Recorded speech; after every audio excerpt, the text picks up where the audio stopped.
And we're starting.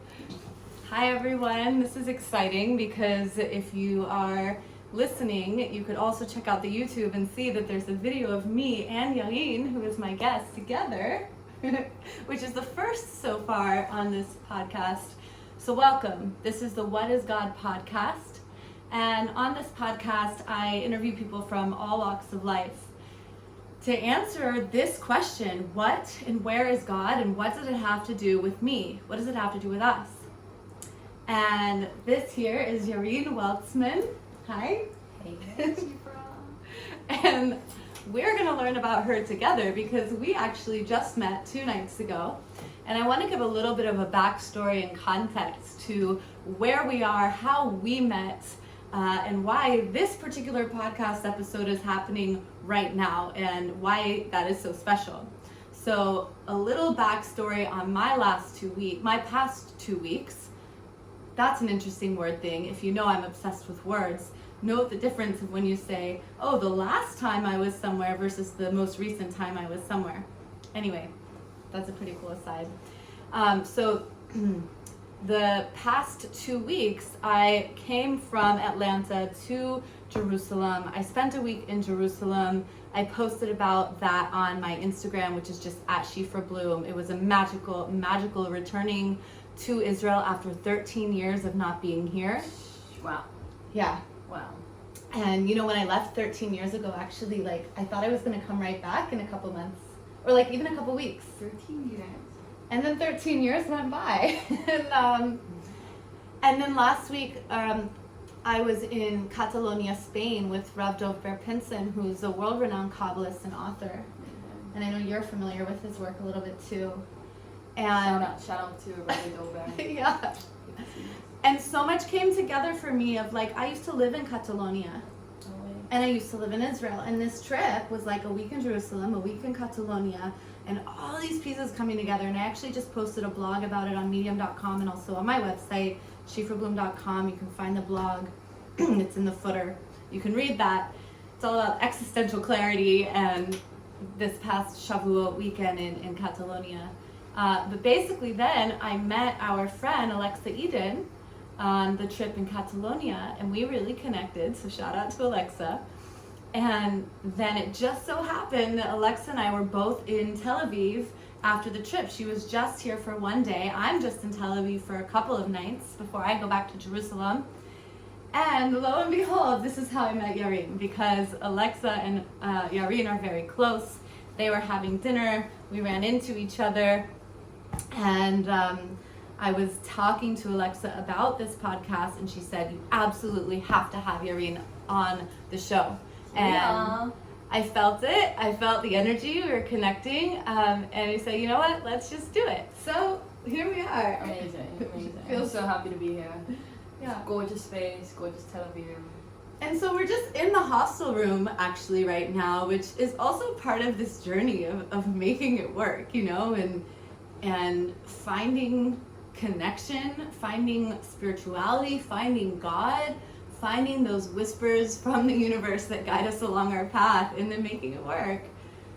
So, Yarin, I want to learn about you. I that's kind of my little backstory on why it feels special to me that this is happening. But what about your lead up to what's happening in your life that makes it significant for you that this is happening right now here? Cool. So, firstly, I'm super happy to be here. I think the past short while has been quite a journey. I went through a big life change and transition. I was married to a beautiful human, and that ended almost 6 months ago, and that spurred this big move to Tel Aviv. I was living in Jerusalem before. I grew up in Johannesburg, South Africa, and I've been here for just a few months, and it's been just this reformation, just this restart, coming back to myself. They say tshuva, doing repentance is not repenting, it is returning. Mm-hmm. And it doesn't mean that has to be in a religious setting, it doesn't mean that has to be in Jerusalem. Repenting is not it. Returning can be done anywhere. And I feel even though I've moved here, it's a crazy city, a lot of sex, a lot of drugs, a lot of craziness, but like I feel that I've really managed to thrive and just like flourish and return. So that is the moment that we are in. That's amazing. Yeah. That's cool. So this question, the question of the podcast, it's like, what is God? Where is God? And what does it have to do with me? And so, of course, you can focus on any part of those questions, but just from hearing that part of your story of like this returning and this coming home, and here you are in this like wild city of Tel Aviv where you can find everything, right? Yeah. You can find still a lot of religion here, even though it is stronger in Jerusalem, it still exists here, but you can find the partying and the sex and the drugs and like all of it. And so, you know, speaking of like that, where is God and what does it have to do with me aspect, even in like your returning to your truth, I would love for you to go deeper into that. For sure. So, firstly, maybe I'll just kind of give a brief background about who I am and where I've come from, and you know, kind of where I think I'm going and how God has played a part in that. So I grew up in Johannesburg, South Africa, to super Israeli secular parents. I had the most beautiful childhood, and I was always just this very like curious, curly girl, asking questions about where I'm from, my people, my identity, Judaism, my history, my family, and that led me to coming back to Israel about 11 years ago. And through that journey, I lived in a whole bunch of different places, and really connected to just the full spectrum of Israeli society. If it's like total secular people if it's here in Tel Aviv, I lived in Herzliya. I lived in Gush Etzion, which is a controversial place in itself. I've lived in different places and just connected to different people, and I feel that part of finding God has been finding those special connections everywhere that I've been. Yeah, and kind of going back to your question of what is God, the word what, when I think about God, feels very like rational, like trying to quantify it, almost like masculine in its archetype, not gender, like masculine in its archetype, and like the what God cannot be quantified. Like it says, like he, she, they, them, has no body, has no shape, and we cannot quantify it. So the question of what, the more precise question that I feel is why? Like, why God? What is the experience of God? What is that feeling of interconnectedness? What is that feeling of oneness? What is the knowing that is within each and every single one of us? And part of where God is in our life, I think that God is where we are our most authentic, juicy, beautiful, delicious version of ourselves, because I truly believe that every single person comes into this world with their own mission and with their own light and the things that they came here to do, and that is particular to the skills that they have and the way that they are in the world. So I think that part of where God is in those places where we thrive, in those places where we are our most authentic, beautiful version of ourselves, and that can take a whole lifetime to discover.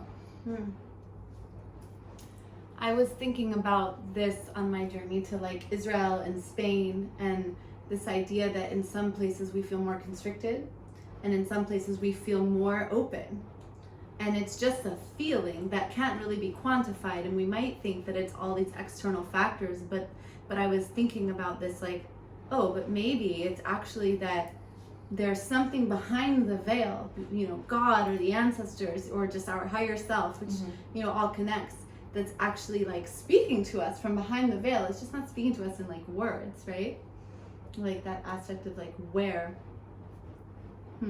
Yeah, and I think that the idea of like not speaking to us in words, I think that God speaks to us in sensations, and I think that part of the Jewish people's return, and when I say sensations, it's a very embodied experience. Embodied, it's in your body, it's in your feelings, it's in just the sensations of being. And I think that if we look at Judaism and Jewish spirituality up until now, it hasn't been a very embodied practice. Like, yes, we do have things that we do without bodies, but it's that the part of like embodied Judaism, I think, has not been a big part of practice up until now, and part of like the Jewish people returning to the land of Israel, which is the body of the people of Israel. The land is the body to the soul. The soul is Am Yisrael, the people of Israel. And part of this journey of return, as we return to ourselves, we also return to the land, as Rav Kook says.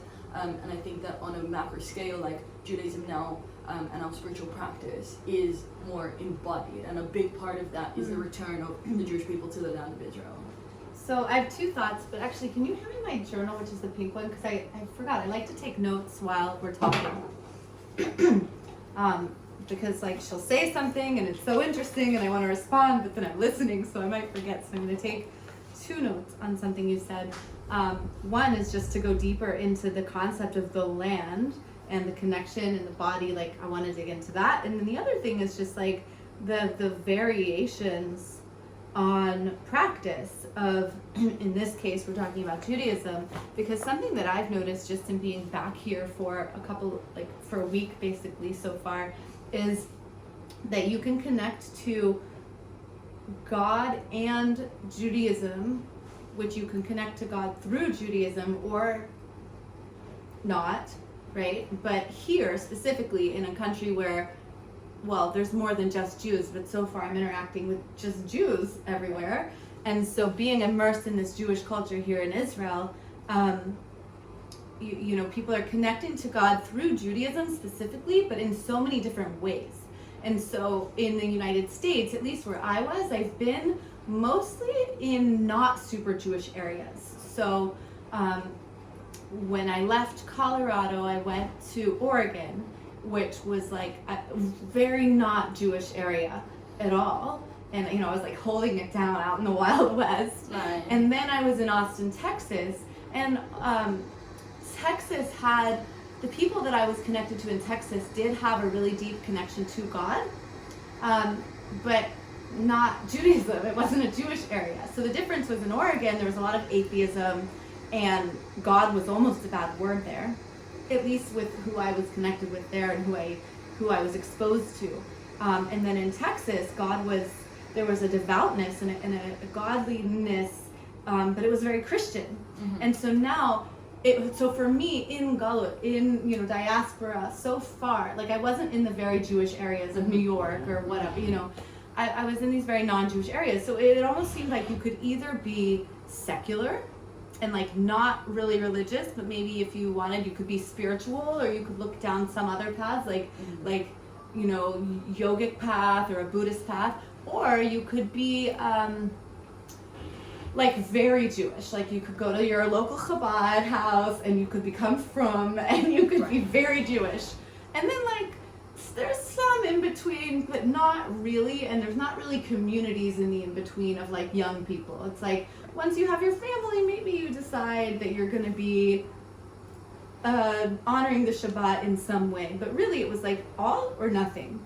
And here it's like there's so much nuance and there's so much in between, and it's like you can be in a mostly secular city of Tel Aviv and you can, you know, be partying and be sexy and like still consider yourself a religious Jew. Right.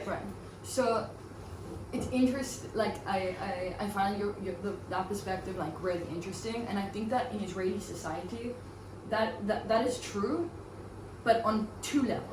So the meta level, it's true and it's not true on two levels. Okay. On the meta level, it's like not really true, but on the like minor level, it is true. So if you look at Israeli society today on a big picture, like I have like neighbors in Tel Aviv, like they feel the dichotomy, like there is no gray. For them, there's black and there's white, and there's the state of Jerusalem and the state of Tel Aviv. There is a very sharp separation because that is not part of their upbringing. When they see Jews from the diaspora keeping Shabbat and also having boyfriends and also just doing the gray, a lot of Israelis have never seen that, and that's not a thing. Interesting. So that's on the macro. But if you kind of look down and you start going into different communities all over, all of a sudden you'll see girls that wear jeans but fully cover their hair. you'll see people that are boyfriend and girlfriend and living together, but fully keeping Shabbat, keeping kosher, doing everything, by the book on them. So I do think that in terms of international Jewry, there's definitely more of like that balance between, being a successful businesswoman and being also a mother and a spiritual woman or whatever it is. Like, I do think that there's something about Jews in the diaspora that can maybe not necessarily in the United States, but I see it in South Africa, I see it in the United Kingdom, I see it in Australia, people that aren't able to kind of dance in between those worlds. And in Israel, on the macro, there is definitely that big separation, but on the micro, you do have just a plethora of just amazing, colorful, beautiful Jews, and every single one of them is practicing it in their own way. And I feel that personally, part of my mission in this world is, number one, to make Judaism and like the wisdom of the Torah accessible to anyone and everyone. And a way that I think that is possible to do is by making it, first of all, not intimidating. Like, it's not something that should intimidate you. Judaism is something that embraces, that loves. It is a religion of love. And I think that once you're able to know that you can have your own space, you can be you can be the most beautiful version of you and still be connected to your spiritual heritage and still be connected to your ancestors and to the rituals and to do it in your own way. Yes, there is, if we do believe in halakha, in Jewish law, in traditional Jewish practice, yeah, if you look at it from that angle, there's some things that you can and you cannot do. But I think that it is much more important to do it from love and to do it in your own way than not to do it at all. When you just said this about how, from an Israeli's perspective of like your neighbors who think that here it's very black and white, what it made me realize is that perhaps we just find what we're looking for when we're ready for it. And perhaps even where we find the spirituality that connects to us, or your Judaism that connects to us, or for the listeners who aren't Jewish, when they find whatever their connection to God is that connects to you, what I hear you saying is that sometimes Israelis look into the other countries, into South Africa or Europe or even the United States, and say, oh, there's more gray there. Yeah. There's not gray here, there's gray there. And then you have me, and I was there going, oh, I found my gray in Israel. Right. And what that's illuminating for me is, oh, maybe there's just something behind the veil that was pulling me to Israel that didn't really allow for me to find it there, and that did allow for me to find it here, just because that's part of my path. For sure. And the path to God is so individual. Right. Yeah, and I think that at the end of the day, we're living in this beautiful time where Jews, every single one, I hear all of these stories, and even for myself, of just like everyone finding their way of getting here. If it's getting engaged and then breaking off the engagement and then staying in Israel. If it's getting your dream job and then the dream job is actually an absolute shit show, but hey, you're in Tel Aviv and you're not going anywhere, So it's like there's something magnetic and there's something that is happening that is bringing Jews back home, and it's very special. And part of what you wanted to kind of tap on, the connection to the land and the embodied element of Judaism is that we know that the Jewish ideal is not to be a diasporic people. Like, we originally came from this land, and it says in our prophets that to this land we will return, right? So that has been a 3,500-year-old saga and journey of return. And right now, we're back in the land, and what we're literally shaking off, like 3,000 years of exile, that is like a lot of shit, and that's hard, and creating a new Israeli identity is difficult. And we see this in politics. We see how much craziness is going on here because we still don't know how to hold space for everyone. We don't know what this new Jew looks like. We don't know what this beautiful nationhood and peoplehood that is based on Torah, that is based on our history, but is also like super innovative and super futuristic. And it's like we don't even know where to begin. So I feel that part of this process is that like we're this baby trying to grow into something while being, part like the world's leading military, for like top 3 biggest startup capital in the world, like all of these things that we're trying to like be like the nations and at the same time be a spiritual people, and like all these things at once, it's a lot. It's a lot. It's a lot. Well, it's so neat being here and being back. There is this sense of returning home.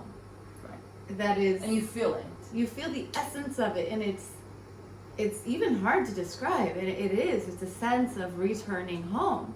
And even though my actual family is far from here, but what's so cool is I've been here and it's such an international place, truly. It's a young country as far as the political country goes. Yeah. And so you meet Israelis who are from Israel, but then I've met Jews from Ukraine, Russia, Switzerland, Italy, Norway, London, the United States, South Africa. I mean, it just like the list goes on, where I've met people, from France, like so many different countries, Australia, that are all here, and yet somehow, despite our different nationalities, there's noise, it's fine. Despite our different nationalities though, and despite the different languages that we speak even, there is something very uniting, and somehow underneath all that, we share a culture. And then, you even have people where it's like we feel very culturally different, because you have Jews who practice in vastly different ways as far as the outer expression of the religion, and yet somehow underneath all that, we still share a culture. Right.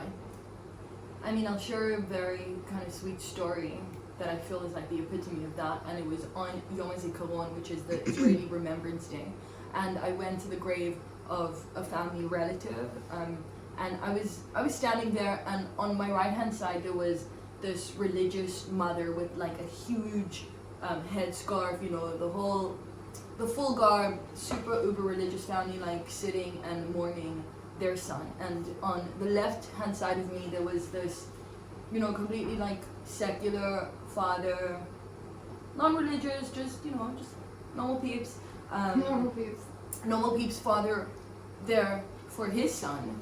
And I'm standing there in between the two, this religious woman and this really secular man, that if you were to put them on a table to discuss politics, to discuss legislature, whatever new regulations that need to go out, the government, blah, blah, blah, it would probably be chaos, because underlying they're ideologically super opposed. But at the end of the day, they're standing there, and when the siren goes, they feel the same pain, and their belonging and their sacrifice is one.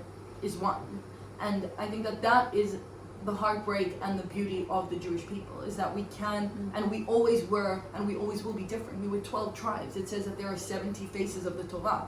We know that we are diverse in essence, but that is the beauty of the Jewish people. And I think that once we learn, and in the same way that within ourselves, there's different parts of me. There's a part of me that wants to be super conservative. There's a part of me that wants to be super crazy. There's a part of me that's really creative. There's a part of me that's very analytical. And part of my journey of integrating and becoming me is taking all of those parts and bringing them into one. And I think that is true on an individual level, and it's also true on a collective level. The people of Israel need to learn how to bring in all the parts, because the Haredim, the super ultra-Orthodox, are not going anywhere, and the super secular people are not going anywhere either, and neither are the Palestinians, and neither are everyone else around. So how are we going to learn to live together, to live in peace, to live in harmony, because we're all part of one ecosystem? And that's the battle, and it exists individually and it exists collectively. I think the point that you bring up of like that it exists both inside and outside is really important, because I mean the truth is, how many of us struggle with actually even just accepting the parts of ourselves? Totally. Even just that, like even just the parts of us that, the parts of us that want to go wild and be crazy, and the parts of us that actually want to be like very conservative, and the parts of us that, et cetera, right? Right. And how much judgment do we have even on those parts of ourselves? Right. And I think that part of what that judgment creates is a lot of resistance. And when there is a part of me that wants to do something or say something or even be something, and I meet her with judgment and I meet her with harshness, all that's going to do is create more friction, because there is a part of me that I am exiling. There is a part of me that I am not embracing and that I'm not giving to. So I think that part of creating that transformation takes a lot of kindness and a lot of compassion, because only from that place, when I look at it, it's like, okay, yeah, I see that part of me. Can I look at her from a place of love? That might be tough love, but it cannot be from a place of hate, because only from the love will kind of unravel that resistance, and the love really creates kind of change. And even just this week I was talking to my friend who has had this love saga with this man, and she's like, she just bumped into him, she's so angry, and she's like, why can't I let him go, and what am I meant to do? And it's almost like she is clenched onto him, like, you know how like a pit bull bites someone and then it can't let go, and your brain is like just like obsessed. She's like, Yarin, what do I need to do? And I'm like, this is the thing, you don't need to do anything. Right. What you need to do is love, because a woman who knows her worth, a woman who truly loves herself, that guy won't even tickle her baby toe, because she's just like, that's not what I deserve, and that's not who I am, and that's not even what I want.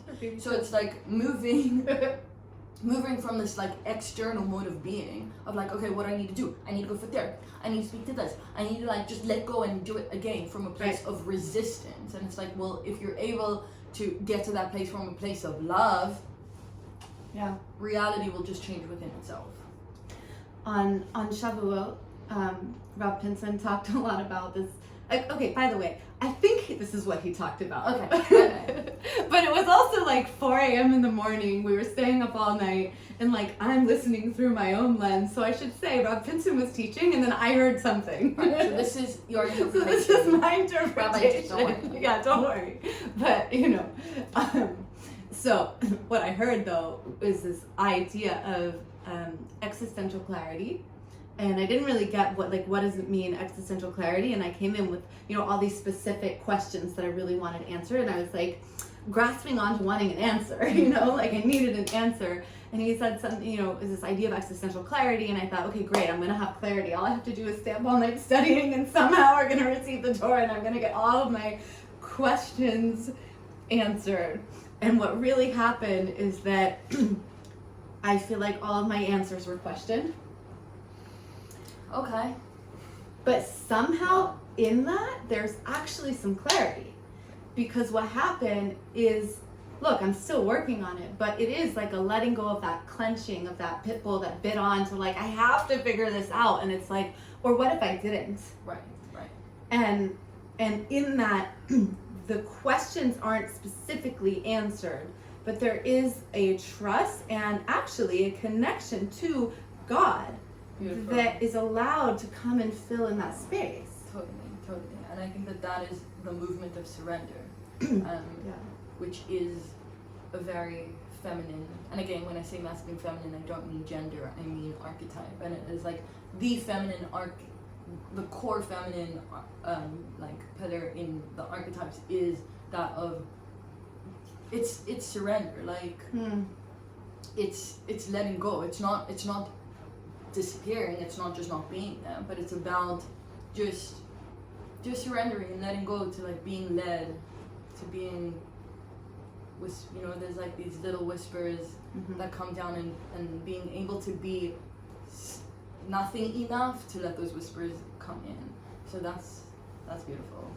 To be able to be nothing enough to let the whispers come in. That's a really cool quote. I'm gonna think about that for a second. To be able to be nothing enough to let the whispers come in. Yeah, and I think sometimes we think we're getting somewhere, and then it's actually like each moment is the destination. Like everything in our lives led us to be able to have this conversation. And then this conversation is planting like seeds that are going to sprout. Like I don't know what it's going to sprout with, but I can feel it. I feel it. I feel it. So tune back in and see what happens. No. So yeah, I feel you mentioned something of like part of your offering to the world is being able to spread, you said it in your own way, but what I heard was being able to spread the teachings of Torah in a way that's accessible and approachable. Can you go into that a little more? What that means, or what that might look like? Right. So firstly, I think that we're living in a generation that is so thirsty, not for water, and they're not hungry for food, but really thirsty for the living word of God and of oneness and of higher consciousness. And that is like, firstly, just this is the time that we're in, and we're seeing that the wellsprings of wisdom are booming open in every direction. If it's in the New Age world, if it's in the East, if wherever it is, that new wisdom is coming out. And I feel that part of what's happened in the Jewish world is that we're kind of like still stuck like 100 years back, and there is so much more wisdom that is just not out there. And I know it because I have, thank God, a lot of friends and a lot of people that I'm connected to, that even when I share certain things, it's like, oh wow, I've never thought about it that way. I'm like, what do you, like, you know, and it's not like, oh, it's basic stuff. I just had the opportunity to just learn a little bit. I didn't grow up with this. I didn't know anything about this. I didn't know that Judaism was a spiritual thing. I didn't know that spirituality was part of Judaism. And now I'm like, oh, everything about Judaism is spirituality. It's all about uplifting the physical, you know? So I think part of those like aha moments for me, I'm like, come on, I feel that part of my mission in this world is to share those, and to share them in just like a fun way, in a way that's like sassy, in a way that's cool. And I think that everyone has like their specific niche or something that makes them unique. And I think that for me, it's more of like a feminine wisdom. It's realizing, and we know that it says in the prophets that in the days of Mashiach, in the days to come, the light of the moon will shine as bright as the light of the sun. The light of the feminine will transcend the light of the masculine. And we're living in this time, and there's a lot of different paths that are teaching the wisdom of the feminine, but the wisdom, like feminine wisdom, is so fundamental in Torah, and like there's just not a lot of books about it, and there's not a lot of people teaching it. But this is so integral, not just for women but also for men, and it's part of us tapping into this softer, more embodied, more powerful energy within us that is not just true again on the individual level, it's also true on the collective level. We see it in technology. We see the way that like new economic policy is being created, decentralized systems, like even technology that is more holistic in the way that it is created. So all of these things are part of the rise of the feminine, which is in itself all around the idea of a circle vis-a-vis a line, the idea of recalibration, the idea of sustainability, the idea of everyone collaborating together. It's a circle. That's the feminine. And part of, again, what I love teaching is like these feminine attributes through the lens of Torah. I've been running these women's workshops every Rosh Chodesh on the new moon, where basically we gather together and we do a dance experience called Transcend Dance. So it's all about transcending, using your body, and again, a big part of it, and returning to the land, returning to your body, is that your body keeps the score. Your body knows all of the secrets. It has all of the wisdom. People really love doing psychedelics, and they really love doing holotropic breathing and all these different things, but like just movement and just dance can, if you're able to like really, again, surrender. Like the core of the experience is surrender, because a lot of the times when we're dancing, you're like, oh my god, I look like an idiot, what am I doing, everyone's gonna judge me, I feel so stupid. But it's like, no, the minute that you can just let go and let your body take you, let those whispers in your body come out. Your body holds on to every trauma, every emotion.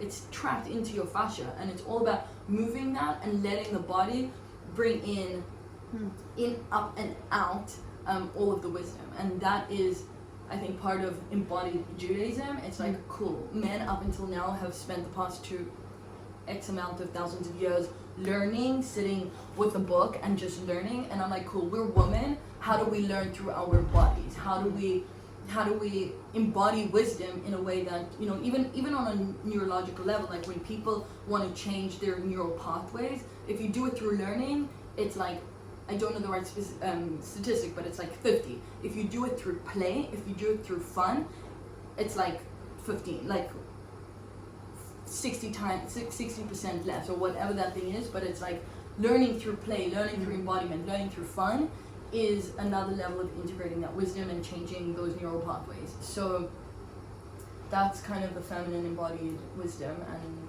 yeah, wow. And if there's women who want to connect to embodied Torah and learn about self-acceptance who are in Tel Aviv, then they should connect with you. yes, for sure. By the way, how do people connect with you? So you can find me on my personal Instagram, which is Queen Yarin, and on there you can also find me on Women Transcend. That is where I put out really cool, feminine, fun, little Torah tidbits, and yeah, those are the two places you can find me, and hopefully on a screen or on a stage near you soon. Yay! So at Queen Yarin. Yeah, Queen Yarin _. Queen Yarin _, and then is Women Transcend have any dots in it? Women _transcend. Great. Very important if people want to find us. And yeah, it sounds like when you were describing that dance, it's like the insecurities come up, the discomfort, the judgment, and through that embodied practice of, can I surrender even more and accept myself so that I can be in my full dance, right? That's that practice on the individual level that we were describing earlier, on the collective level of like, how are we all going to live together? How are we all going to accept each other? And it's like, well, it could start with doing this simple dance practice. How do I accept even myself? Right, for sure. So, it's so cool. Yes. Okay, well, thanks for this. This is very fun. That was amazing. And to all those of you listening, I'm Shifra Bloom, your hostess on the What is God podcast. And this is what I love to do. I love to ask people about this question, and the stories that come out are very intriguing to me and amazing to me, and I just love these conversations. You can find more about me at shifrabloom.com or on Instagram at shifrabloom, and check out Kabbalah wisdom from me there. That's what I love to do, and other fun things as well. Give the episode a like, subscribe if you will, give us a review. It all really helps us. My goal with this podcast is to really find those points of connection, even though there are many paths to God. I love to focus on the places where those paths intersect, and where we are all connected. So we will see you next time. Thanks so much. Bye guys.